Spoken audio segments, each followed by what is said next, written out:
وإن أوهن البيوت لبيت العنكبوت لو كانوا يعلمون. The weakest of homes is the home of the spider, if only they knew. And it's not just because of the web, but also for what happens inside it too. The most fragile of homes, home to the most ferocious of family feuds, a husband and wife relationship that is solely based on being used for consummation. See, as soon as they finish mating, the wife would then consume the body of her own husband. It's disgusting, and so can the children be too. See, as soon as they mature, they would chew upon their own mother as a source of food. It's sinister, it's crude, I don't want to imagine it, but it's true. And such the examples that are used, not because God can be cruel, but for God to prove that the weakest of homes are those in which the inhabitants are abused.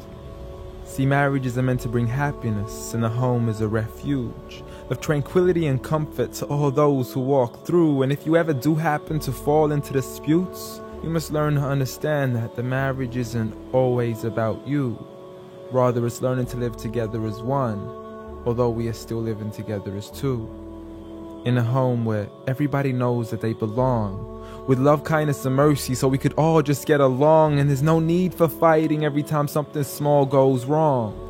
Because you can't build a home upon violence and then expect it to stand strong. I mean, what kind of man would harm his wife in the darkness of the night, leaving her to bleed as he scars her for life, having to cover up her bruises as she tries to hide them from sight? See, he's so focused on her responsibilities, but fails to realize that he also owes her rights. See, as a husband, you're meant to provide, protect, respect, guide, and guard her. You are her garment, her lifelong partner, her Prince Charming who should charm her, her knight in shining armor. But a night has turned into a nightmare as he spends his nights trying to harm her. As she begs him on her knees, please, I need you to be calmer.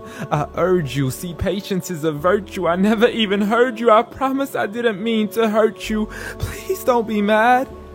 And please don't let the kids see, cause it's not right for a dad. It's sickening, it's sad that such scenes are happening in reality within the homes of so many broken families. It's a calamity that we forgot what the meaning of marriage is. Did you forget that the best of you in character is he who is best to his wife?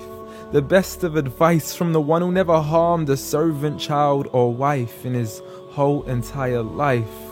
Muhammad sallallahu alayhi wasallam. He was the best of examples in how to treat a woman right. See, if his wife had cooked something he had liked, he would eat it, and if he didn't, he would leave it without expressing an ounce of dislike. He would even refuse an invitation to food until his wife had also received an invite, and he would help around the house too, just to make her workload light. He was the pinnacle of being polite. And he taught us that the strongest of men is not he who knows how to fight, but rather he who restrains his anger right at the moment of strife. So have patience, brother. I mean, you wouldn't allow it for your own mother, daughter, or sister. You wouldn't bear to watch another man punch and kick her, so the next time you even think to cause her trauma and hit her, you need to understand that she too is another man's mother, daughter, or sister. So dear sister, no human being deserves to live a life of violence alone. So if he doesn't treat you with kindness, don't live in silence trying to fight this on your own.